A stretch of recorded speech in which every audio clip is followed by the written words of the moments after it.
안녕하세요. 맘뜨게 좀 아는 언니 지민 언니입니다. 지난 시간에는 독감과 감기의 차이점에 대해서 알아봤는데요. 오늘은 A형 독감에 대해서 A부터 Z까지 알아보도록 하겠습니다.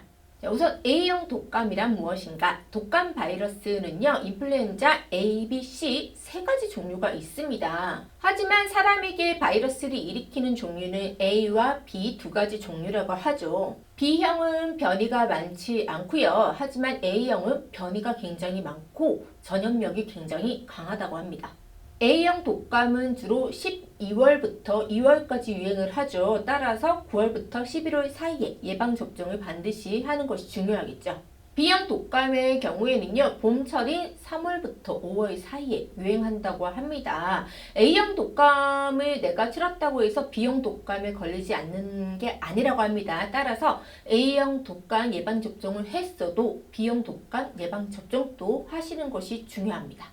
증상은 B형 독감보다는 A형 독감이 더 증상이 심하다고 해요. 독감은 재채기나 기침 등으로 전염이 될 만큼 굉장히 전염력이 강한데요. 독감이 발병한 후에 3, 4일 동안이 가장 전염력이 강한 시기라고 합니다. 보통 증상이 나타나기 전날부터 증상이 나타난 후 5일까지 다른 사람에게 전염을 시킬 수 있다고 하죠.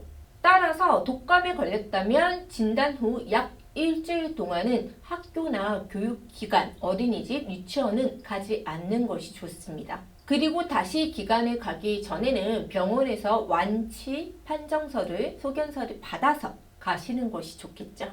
자, A형 독감의 증상은요, 특징이 38도의 고열이 지속적으로 나타난다는 겁니다. 또한 기침과 콧물 등의 호흡기 증상과 고열, 두통, 설사 등의 전신 증상이 함께 나타날 수 있죠. 아이 혹은 본인이 이런 증상이 나타났다면 바로 병원으로 달려가 보세요. 독감 치료 방법은 두 가지인데요. 타미플루 복용하는 방법과 페라미플루라는 주사제를 맞는 방법 두 가지가 있습니다. 타미플루는 독감 증상이 발생하고 48시간 이내에 먹어야지만 효과가 좋고요. 1일, 2회, 5일간 복용하게 됩니다.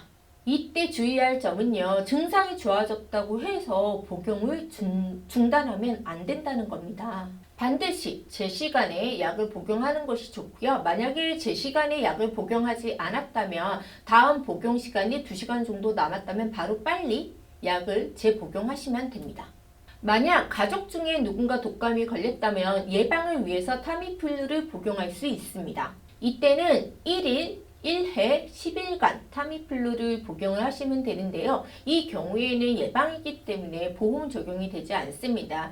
하지만 만약에 가족 중에 누군가 독감이 걸렸고 우리 아이 혹은 어르신이 독감에 걸릴 가능성이 크다라고 한다면 미리 예방해 주시는 것도 좋겠죠. 페라미플루는 주사제인데요. 이 주사제는 이제 맞을 수 있는 나이 연령대가 있어요. 주사제의 경우에는 1회 투여를 하게 되어 있고요. 빠른 증상 완화가 보인다고 합니다. 자, 그리고 말씀 여러 번 드렸는데 독감은 합병증을 매우 조심하셔야 해요. 독감 고위험군입니다. 5세 이하의 유아, 특히 2세 이하의 영아, 65세 이상의 노인, 심장과 폐에 기저질환을 가진 자, 뇌질환, 신장질환자, 임산부 및 분만 후 2주 이내 산모. 이분들은 정말 합병증을 조심해야 돼요. 가장 많이 발생하는 합병증이 바로 폐렴입니다. 왜 겨울만 되면 아이들이 폐렴으로 입원하는 경우가 굉장히 많죠. 그 이외에 중이염이나 축농증이 걸릴 수도 있고요. 그 외에 근육계 합병증, 순환기 합병증, 신경계 합병증이 걸릴 수 있습니다. 자, 그렇다면 이런 합병증을 예방하기 위해서는 어떻게 하는 게 좋을까요? 독감에 걸리고 나면 아이들이 입맛이 떨어지고免疫力 떨어진 상태이기 때문에 밥도 잘 안 먹으려고 합니다. 피로를 호소하는 아이들도 있고요. 계속 잠만 자려고 하는 아이들도 있죠. 자, 이럴 때 아이의 몸이 충분히 회복될 수 있도록 다음 사항 꼭 지켜주시는 것이 좋습니다. 자, 첫째, 충분한 수분 섭취가 필요하고요. 둘째, 충분한 비타민도 섭취해줘야 합니다. 셋째, 수면도 충분히 취하는 게 좋겠죠. 넷째, 다른 감염에 걸리지 않도록 주의해 주시고요. 외출은 자제해 주시는 것이 좋겠습니다. 자, 오늘은 A형 독감에 대해서 알아봤는데요. 다음 시간에는 B형 독감에 대해서 알아보도록 하겠습니다. 자, 댓글은 유튜브 커뮤니티란에 달아주시고요. 유튜브 구독하기, 좋아요 잊지 마세요. 다음 시간에 뵐게요.